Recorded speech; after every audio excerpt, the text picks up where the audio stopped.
dans les livres du prophète Joël, chapitre 2, verset 16. Joël, chapitre 2, et le verset 16. Tous ensemble, prions brièvement pour que le Seigneur nous donne une bonne écoute de sa part. Dans le Père Céleste, Dieu puissant, Créateur des cieux et la terre, de la terre, de notre excellent. Mon Dieu, mon roi, par tout ce que tu fais, merci Seigneur. Merci pour ton amour, merci pour ta miséricorde. Merci d'avoir encore rendu nos corps par ta belle. Nous avons chanté Seigneur, oh Père, des armées. Oh Père, je sais que tu es en toi, car tu as les cieux pour le gloire. Mon Dieu, mon roi, mets en moi, Seigneur, les meilleures dispositions. Afin que cette parole qui sortira, c'est la maison de grâce. Mais je trouve, Seigneur, un corps bien disposé. Oh mon Dieu, mon roi, car nous restons dans la confusion. Et tu as permis à ces Seigneur de réussir, Seigneur, pour écouter ta pure parole, Seigneur. Viens que pour la première place, et ta foi dans mon cœur absolu ce soir, que ta volonté soit faite dans la vie en viens, Seigneur, et conduis-le à toute chose. Oh, que ton Seigneur soit déversé, et la chair de son dernier vent. Amen.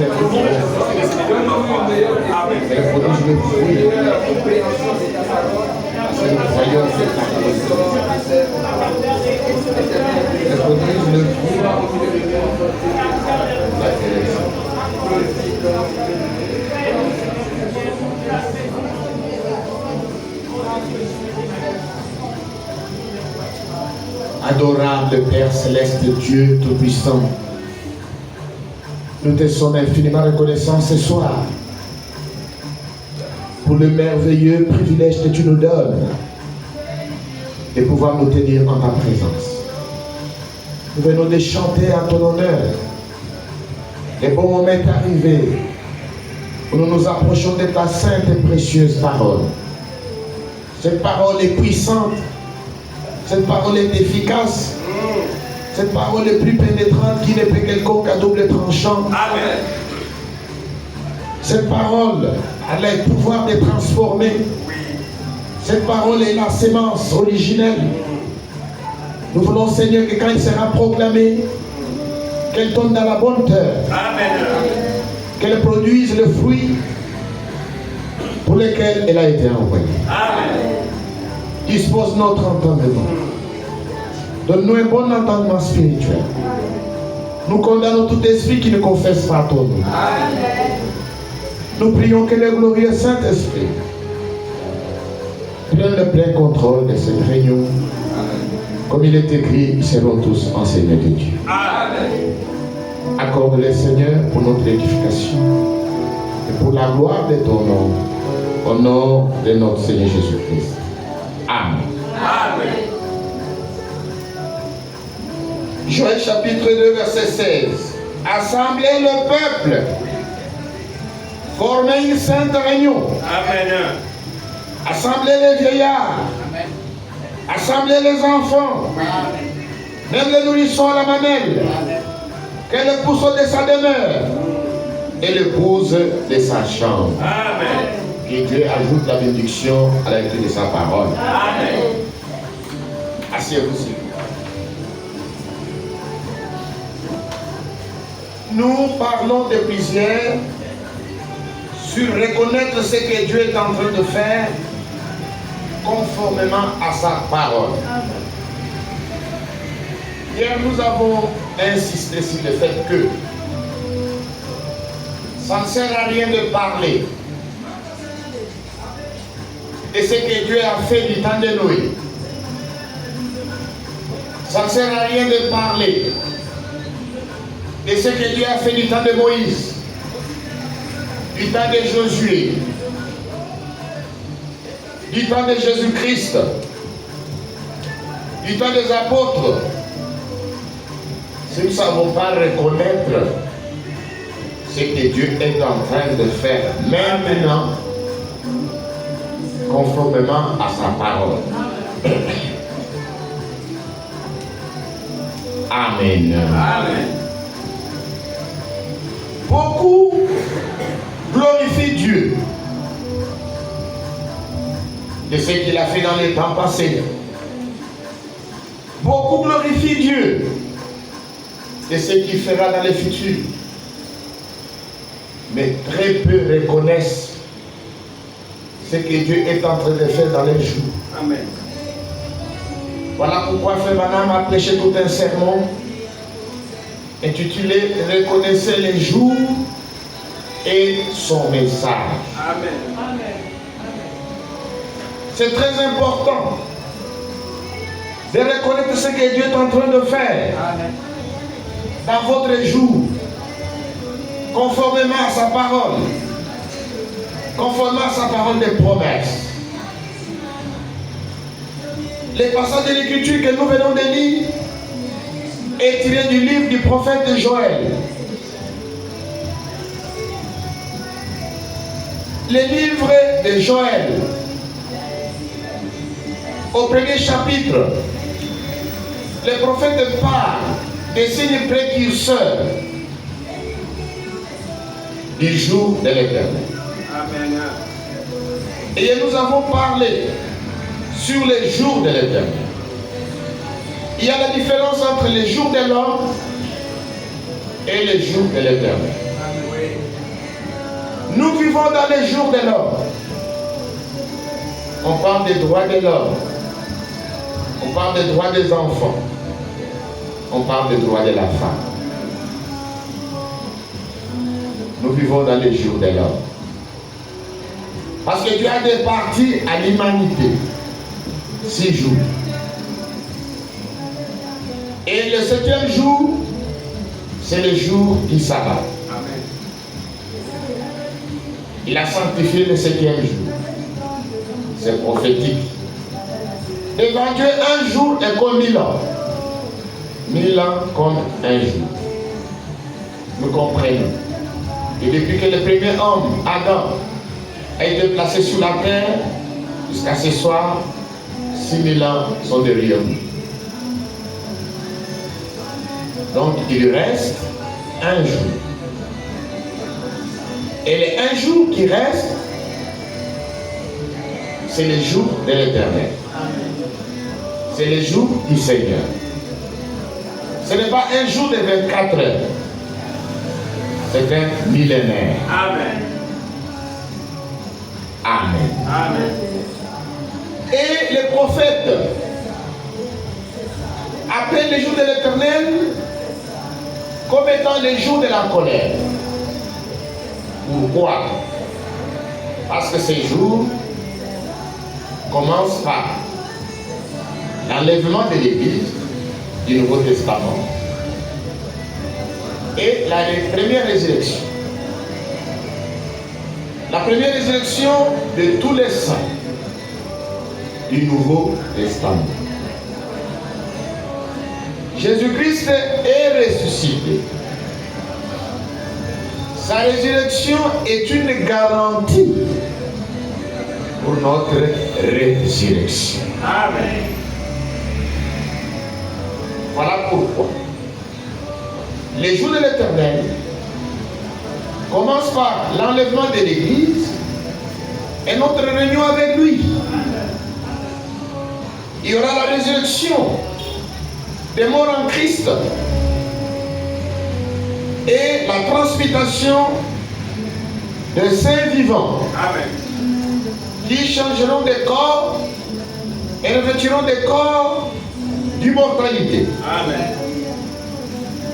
Et il y a maintenant une succession d'événements. L'Église est enlevée. Dieu enverra des prophètes à Israël. Et des prophètes apporteront leur message. Pendant ce temps, Rome et les Juifs et les Arabes concluront une alliance de 7 ans. Pendant que les deux prophètes prêchent, Israël rebâtira son temple. Le temple sera mesuré. Conformément à Prêche chapitre 11. L'adoration sera rétablie dans le temple. Et 3 ans et demi après, Jésus descendra sur la montagne de Sion. Et il va se révéler aux 144 000 juif. C'est là sur la montagne dessus.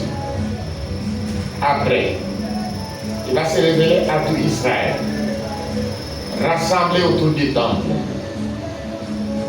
C'est là qu'il fera tomber le voile qui se trouve sur leur cœur et ils les reconnaîtront.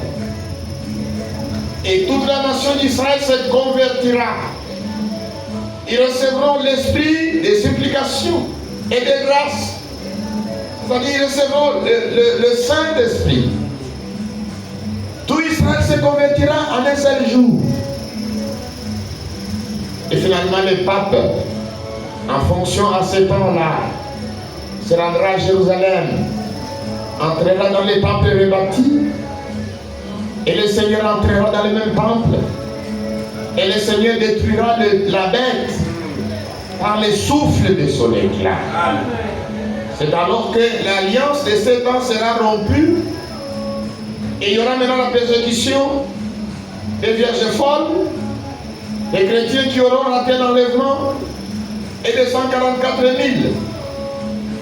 Et cela va aller jusqu'à ce que des prophètes seront tués. Amen. Quand les deux prophètes seront tués, ils ne seront pas ensevelis. Ils resteront 3 jours à Jérusalem et le monde entier verra les corps, les cadavres de ces prophètes. Ensuite, ils écouteront la voix qui viendra du ciel, qui appellera les deux prophètes morts. Il dit montez ici. Quand les deux prophètes vont ressusciter et vont monter, Apocalypse chapitre 6, verset 12 va s'accomplir. Amen. Il y aura un grand tremblement de terre. C'est alors que les fléaux apocalyptiques vont tomber sur la terre. Ça sera terrible. La colère de Dieu s'abattra sur la terre. La terre va trembler comme un figuier qui, secoué par un vent violent, secoue les figues vertes. Et cela va aller jusque dans la bataille d'Armageddon, où toutes les armées du monde seront rassemblées pour faire la guerre à Israël. Israël sera presque vaincu et Jésus descendra pour combattre du côté d'Israël. Amen. Ce sera la bataille d'Armageddon. Toutes les armées seront vaincues. Toutes les armes seront détruites. Qu'est-ce qui arrivera après? Jésus-Christ descendra du ciel accompagné de son épouse et il établira un règne de paix. Amen. Sur la terre. Et le règne de millénium commencera. Amen. Et la terre sera un paradis. Oui. Satan sera lié pour 1000 ans. Amen. Le nom de Jésus-Christ soit glorifié. Amen. Amen. Et les démons seront liés. Il y a un cachot ici sur la terre. Et l'ange descendra, il va ouvrir le puits de la Bible. C'est là où Satan et toute son armée seront emprisonnés. Amen. Et nous régnerons avec Christ pendant le règne de 1000 ans. Amen. Jésus-Christ sera roi sur toute la terre. Amen. Et la terre deviendra un paradis. Amen. Amen. À la fin de 1000 ans, Satan sera relâché. Satan va encore attaquer la ville où sera l'épouse, la nouvelle Jérusalem, pour l'attaquer. C'est alors qu'un feu descendra du ciel sur Satan et sur les démons. Et ce feu va devenir un étang de feu. Il va commencer à brûler. Alors il y aura la seconde résurrection. La dernière résurrection. Tous les morts vont ressusciter. Donc, les jours du Seigneur commencent par la première résurrection et se terminent avec la dernière résurrection ou la deuxième résurrection. Tous les morts seront jugés. Oui. Et il y aura le jugement du trône blanc. Oui. Où tous les hommes, toutes les femmes qui ont vécu sur la terre passeront à la barre des jugements. Ils seront chacun et chacune dans leur propre chair. Dieu opérera un miracle. Oui. Tous les morts ressusciteront chacun dans sa propre chair pour être jugés. Et des livres seront ouverts. Ce sont les livres pour chaque personne. Amen. Ce sera les livres de la vie. Amen. Parce que chaque personne qui vient au monde a un livre de sa vie. Amen. Qui s'ouvre quand il commence à faire le bien, il commence à discerner le bien et le mal. Tous les actes sont écrits. Et les jours du jugement, ces livres-là seront retirés de la grande bibliothèque de Dieu pour que chacun réponde de ses actes. Amen. Le frère Branham m'a dit que ces livres-là, c'est une bande vidéo. Donc, vos propres œuvres seront jouées ces jours-là devant tout le monde. Même les actions secrètes des hommes seront visibles par tout le monde. Amen. C'est pourquoi la Bible dit, beaucoup ressusciteront pour leur honte. C'est-à-dire quand vos œuvres seront jouées devant le public, vous ne saurez pas arrêter cette bande, cette vidéo de Dieu. Amen. Tout le monde verra tout ce que vous avez fait en secret. Il y a un livre où tous vos actes sont écrits. Mais il y a une manière pour vous d'effacer tous les mauvais actes. C'est par la repentance. Amen. Si vous vous repentez, le sang de Jésus-Christ efface tous les mauvais actes. Amen. Et sur la vidéo de votre vie, il ne restera que les bonnes choses. Amen. Alors les méchants, qui ne seront pas trouvés dans les livres de vie, seront jetés dans les tendons de feu de soufre, où seront les diables et les démons, et ils seront brûlés, seront anéantis. C'est la seconde mort. Amen. La vie quittera l'âme. Ce sera la séparation éternelle avec Dieu. Un anéantissement total. Amen. Et Dieu créera de nouveaux cieux et une nouvelle terre. Et l'état finira et l'éternité prendra place. Amen. Et nous vivrons avec l'éternel d'éternité en éternité. Amen. Joël a vu ça. Il a vu les signes précurseurs.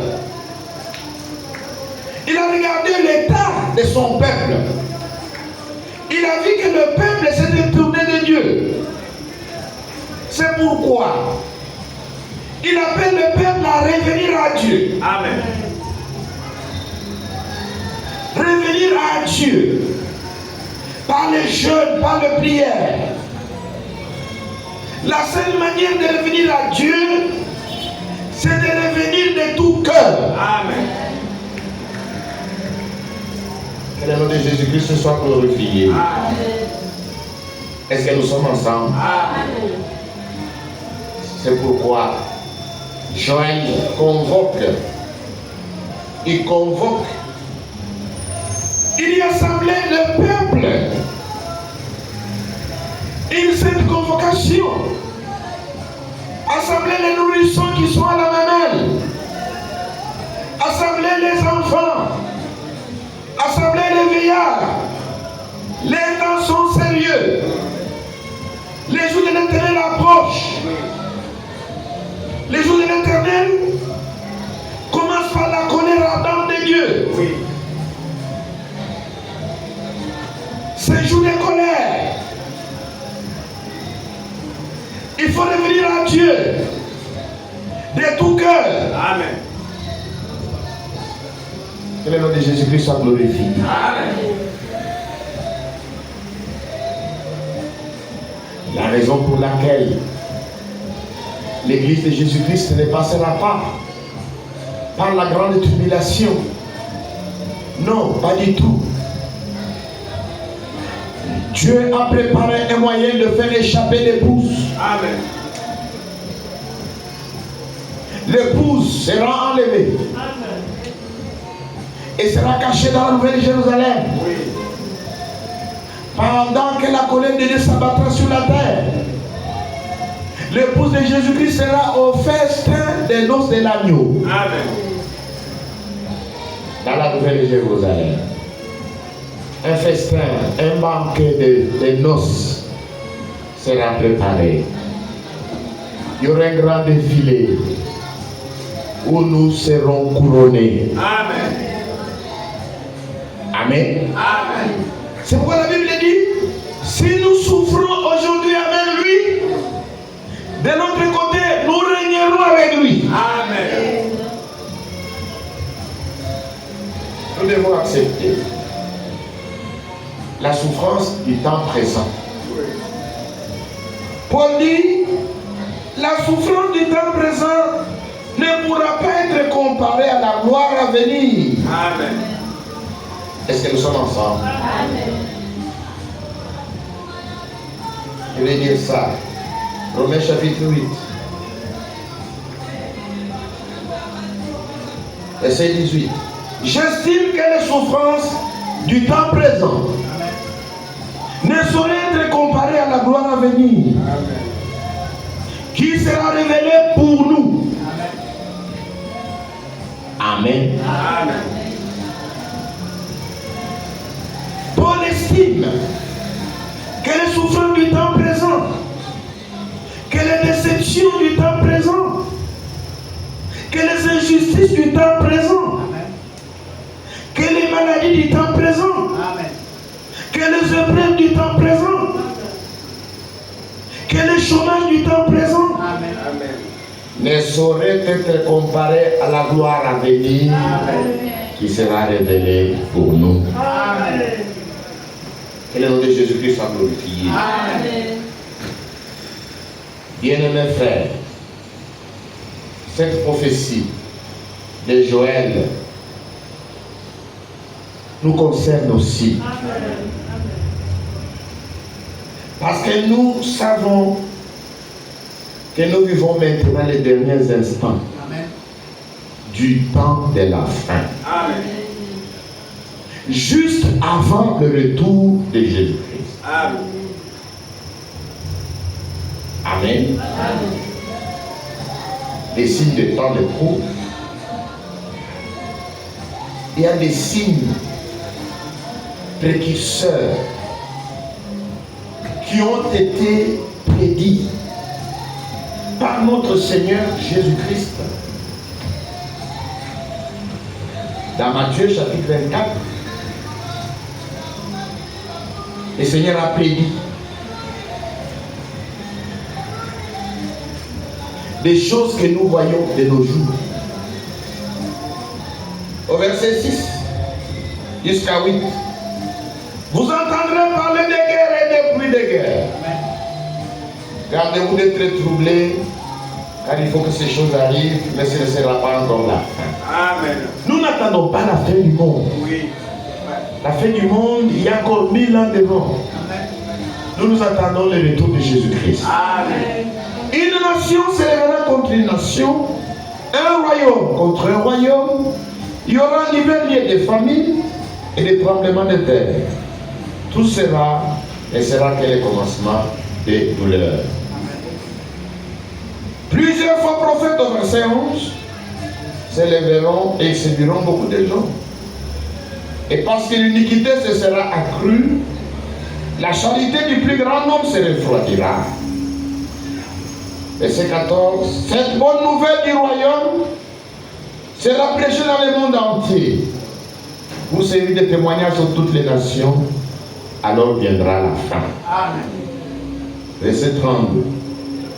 Instruisez-vous par une comparaison tirée du figuier. Dès que ces branches deviennent tendres et que le fait pousse, vous connaissez que le temps est proche. Et même quand vous verrez toutes ces choses, sachez que le Fils de l'homme est proche à la porte. Je vous l'ai dit en vérité, cette génération ne passera point que tout cela n'arrive. Les cieux et la terre passeront, mais mes paroles ne passeront point. Ces 6 précurseurs qui ont été annoncés par le Seigneur lui-même, nous pouvons les constater tout autour de nous. Ils sont visibles comme à l'œil nu. Les catastrophes naturelles, les guerres, les bruits de guerre, les refroidissements de la charité, la proclamation de l'évangile du royaume pour servir de témoignage. Dans notre âge, Dieu nous a révélé tous les plans du salut. Amen. En sorte que lorsque l'évangile du royaume est proclamé, c'est le plein évangile contenant tous les conseils sur le plan du salut de Dieu. Dans l'évangile du royaume, nous ne sommes pas spécialisés seulement dans un seul thème. Nous prêchons l'ensemble de tous les conseils de Dieu. Amen. Et nous sommes les seuls qui sont capables de prêcher la Bible de Genèse à Apocalypse. Amen. Parce que nous avons reçu la révélation de toute la parole. Amen. Et cet évangile du royaume est prêché aussi pour servir de témoignage à toutes les nations. C'est-à-dire, si vous écoutez l'évangile du royaume et vous le repoussez, c'est pour votre propre témoignage. Mais si vous l'acceptez dans la foi, vous êtes un élu, vous échapperez à la colère. Amen. Et lors du retour de notre Seigneur Jésus-Christ, vous serez au nombre de vainqueurs. Amen. Instruisez-vous par une comparaison tirée du figuier. Les figuiers, dans les Saintes Écritures, c'est Israël. Amen. Le pays qui était dispersé, qui a fait le plus grand exil de 2000 ans. Aujourd'hui, nous parlons. Israël a été rassemblé. Dieu l'a planté dans sa patrie. Et il l'a planté. Et personne ne pourra l'arracher. Amen. Même si toutes les nations de la terre s'assemblent contre Jérusalem, le Seigneur a dit: je ferai de Jérusalem une pierre pesante. Amen. Ceux qui essaieront de la soulever seront meurtris. Amen. Et aujourd'hui déjà, lorsque vous suivez l'actualité, vous verrez que Israël se bat contre les Hezbollah au Liban, il se bat contre l'Iran, il se bat contre les Hamas, il se bat contre les Houthis qui sont au Yémen, à peu près 6 fronts. Mais Israël montre la supériorité de son armée, de ses équipements. Et je suivais les commentaires de l'Iranien qui dit: Israël se bat avec une armée surnaturelle de démons et de génies. J'ai dit: cet homme est ignorant. Ce qu'il appelle des démons et des génies, c'est l'armée céleste. Amen. Qui se tient du côté d'Israël. Amen. Parce qu'Israël est le peuple de Dieu. Amen. Amen. Amen. Cette génération-là, le peuple d'Israël, il ne peut pas être anéanti. Jusqu'à ce que tout ce que nous lisons dans les Saintes Écritures puisse s'accomplir. Et Dieu agirait. Les cieux et la terre passeront, mais sa parole ne passera jamais. Amen. chapitre 13, nous trouvons les mêmes signes précurseurs. Marc chapitre 13, verset 8. Une nation s'élèvera contre une nation, un royaume contre un royaume. Il y aura des tremblements de terre en divers lieux, il y aura des famines. Ce ne sera que le commencement des douleurs. Au verset 28. Instruisez-vous par une comparaison tirée du figuier. Nous avons dit que c'est Israël. Dès que ces branches deviennent tendres et que les feuilles poussent, vous connaissez que l'été est proche. De même, quand vous verrez ces choses arriver, sachez que le Fils de l'homme est proche, à la porte. Si nous venons à la Réunion, si nous sommes encore à Ngadi, nous sommes prêts. Mais quand vous arrivez à la porte, vous êtes arrivés. Amen. Le Seigneur a parlé encore dans Luc chapitre 21. Qu'est-ce qu'il dit? À propos des mêmes choses, au verset 9, quand vous entendrez parler de guerre et de soulèvements, ne soyez pas effrayés, car il faut que ces choses arrivent premièrement, et ce ne sera pas encore la fin. Amen. Verset 11, il y aura des grands tremblements de terre en divers lieux, des pestes et des famines, il y aura des phénomènes terribles et des grands signes dans le ciel. Au verset 28, quand ces choses commenceront à arriver, redressez-vous, levez vos têtes, parce que votre délivrance approche. Amen. Amen. Amen. Ces choses, nous les voyons. Personne ne peut contredire les Saintes Écritures. Nous voyons ces choses. Tout ce que le Seigneur a prédit, même tout ce que les apôtres ont prédit, comme l'apôtre Paul, qui a dit que dans les derniers jours, il y aura des temps difficiles.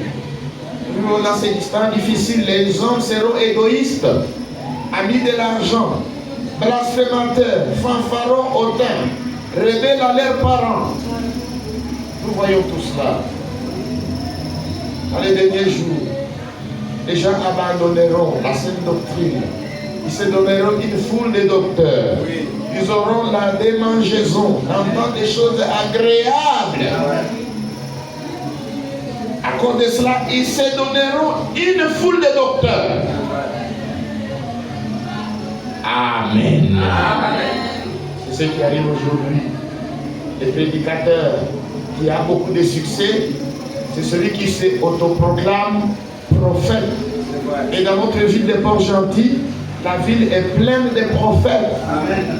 Qui parlent comme des vins, qui divisent des familles et des couples, qui jettent les enfants sur la rue, qui sèment la panique, qui prêchent la peur dans l'église. Et les hommes aiment des hommes comme ça, qui trafiquent au moyen des paroles. Et nous sommes dans ces temps-là.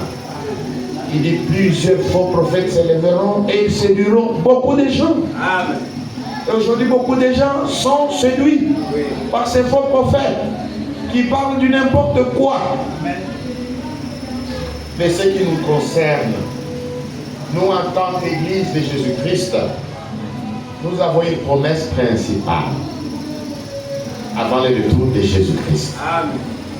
Jésus a parlé de son retour dans Jean chapitre 14. Mais avant son retour, il y a une promesse principale. Quelle est la promesse principale? Cette promesse, nous trouvons cela dans Actes des Apôtres, chapitre 3, verset 19. Verset 19. Répandez-vous et convertissez-vous pour que vos péchés soient effacés. Amen. Afin que le temps de rafraîchissement vienne de la part du Seigneur et qu'il vous envoie celui qui vous a été destiné, Jésus-Christ, que le ciel doit retenir jusqu'au temps du rétablissement de toutes choses dont Dieu a parlé anciennement par la bouche de ses saints prophètes. Amen. Aujourd'hui, j'ai consulté pour vous 4 versions différentes. La Bible du semeur, la Bible des peuples, la Bible Pierre Gentil et Rillier, la Bible version Martin. Si vous lisez dans Second, il est écrit que le ciel doit recevoir. Mais dans le 4 version là, il est écrit Jésus sera retenu au ciel.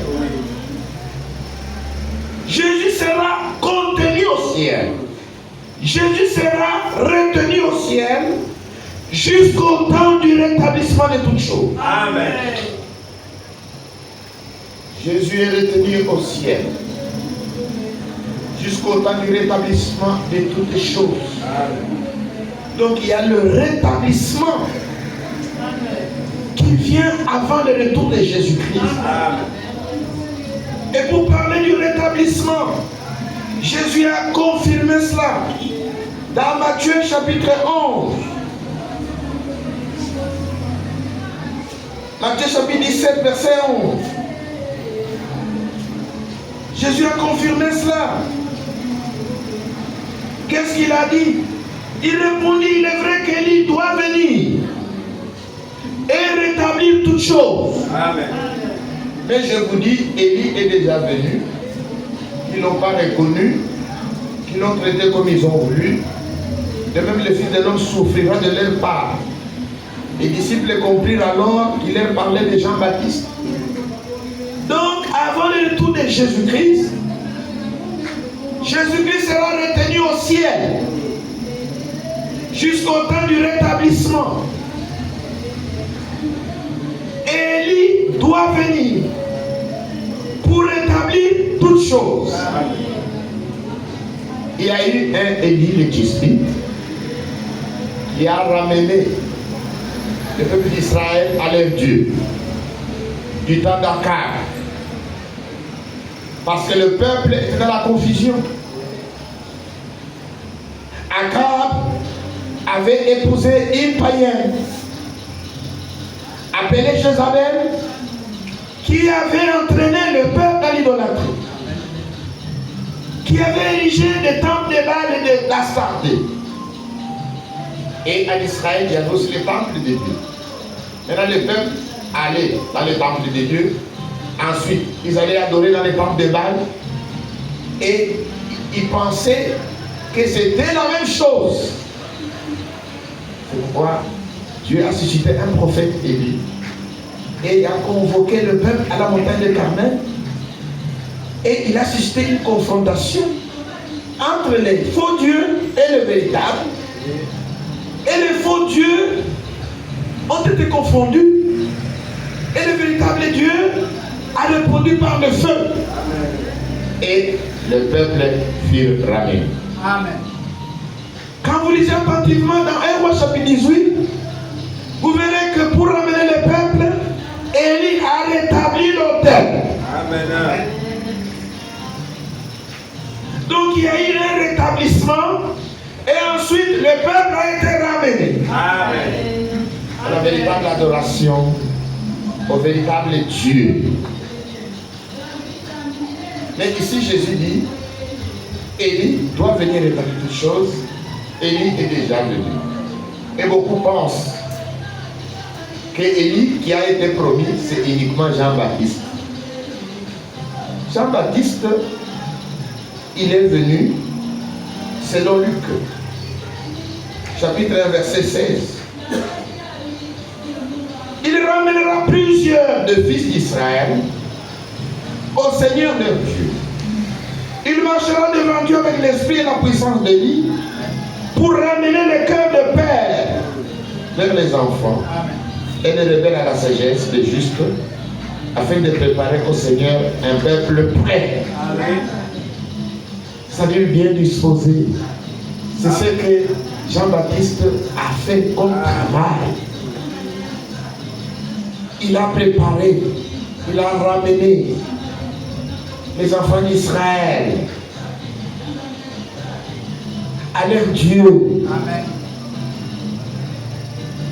Mais il y a un Élie qui doit venir, cette fois-ci, avant les jours de l'Éternel. Les jours dont parle Joël. Est-ce que nous sommes ensemble? Amen.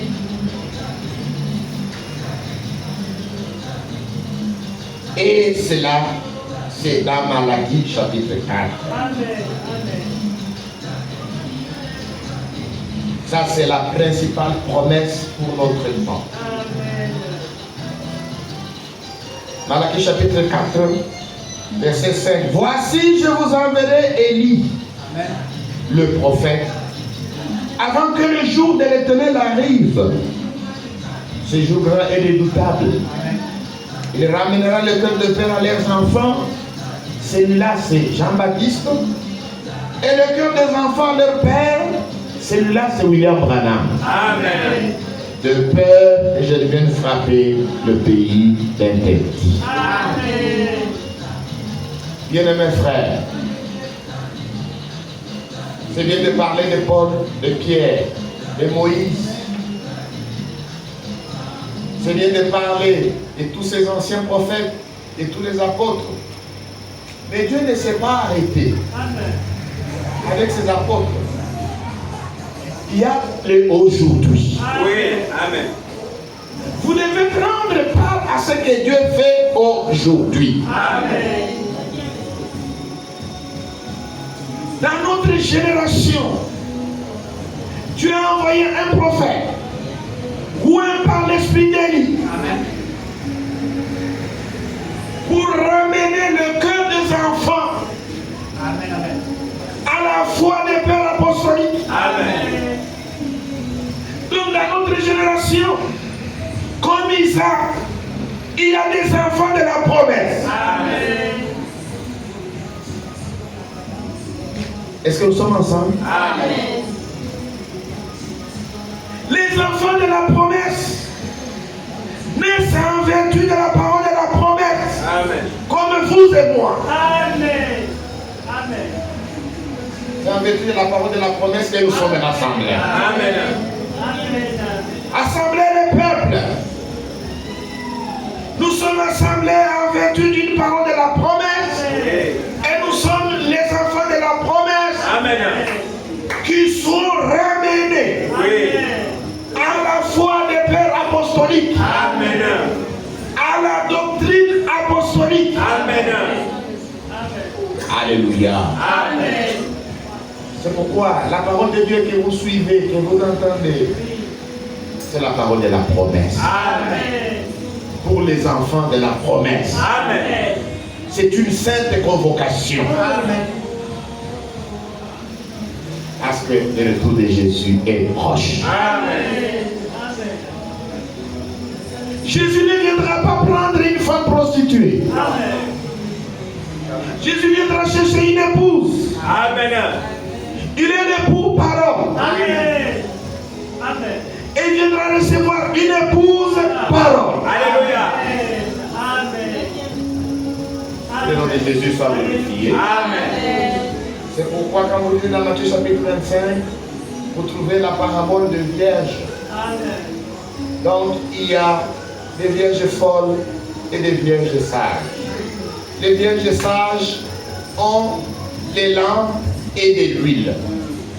Dans les Saintes Écritures, la lampe typifie la parole de Dieu. Amen. Et l'huile représente le Saint-Esprit. Amen. Donc, il faut la parole de la promesse pour recevoir l'Esprit qui a été promis. Amen. Pour faire partie des vierges sages. Le nom de Jésus-Christ soit glorifié. Amen. Le temps est très sérieux. C'est le temps de rechercher Dieu de tout cœur. Nous devons revenir à Dieu. Amen. Nous devons revenir à la parole. Amen. Nous devons revenir aux véritables expériences du salut. Amen. À la véritable nouvelle naissance. Amen. À la véritable sanctification. Amen. Et au véritable baptême du Saint-Esprit. Amen. Ceux qui ne sont pas encore baptisés, vous devez devez sortir de toute confusion babylonienne. Amen. Vous devez accepter le baptême biblique au nom de Jésus-Christ. Amen. C'est ça le véritable baptême. Il ne faut pas dire je suis déjà baptisé, j'ai été baptisé dans ma dénomination, ça ne veut rien dire. Toutes les dénominations, c'est la confusion, c'est Babylone. Amen. Toutes les dénominations ne peuvent pas produire une épouse à Christ. Amen. Parce que les dénominations sont les filles de la grande prostituée. Amen. Et la grande prostituée, c'est l'église catholique. Amen. Dans sa prostituée, elle a eu des filles. Oui. Qui sont les églises de réveil et les églises des dénominations. Amen. Mais il y a aussi une épouse fiancée à Christ. Alléluia. Paul disait, je suis jaloux de vous d'une jalousie de Dieu. Amen. Parce que je vous ai fiancé à un seul époux. Amen. Pour vous présenter à Christ comme une vierge pure. Amen. Oui. C'est que nous sommes. Jésus ne prendra pas une prostituée. Il prendra une épouse pure. Amen. Pure de la parole. Amen. Jésus dit ça à ses disciples. Déjà vous êtes purs à cause de la parole que je vous ai annoncée. Amen. Revenez demain. Et nous allons continuer à creuser ces choses. Amen.